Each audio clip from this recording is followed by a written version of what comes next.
Hi, this is Richelle Ward from Coldwell Banker with your Monday Market Minute. Today we're going to talk about statistics and why they are so important. Statistics tell us about trends in the real estate market.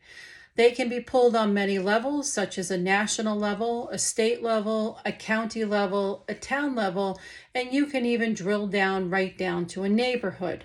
So what market statistics tell us is the average days on market, and it can also tell us the list price to sale price ratio. These are just two statistics that we get from market statistics, but they're important.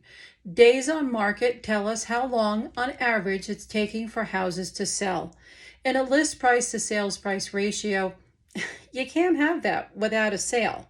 So math is, I'm a realtor, but math is not really my forte. So I can tell you that if you have a 98% sales ratio and you list a house for $100,000, you can expect to get $98,000 on average.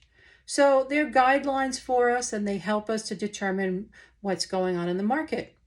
If you have any questions, would like to have statistics on a particular town, please feel free to reach out to me. Thanks. Bye.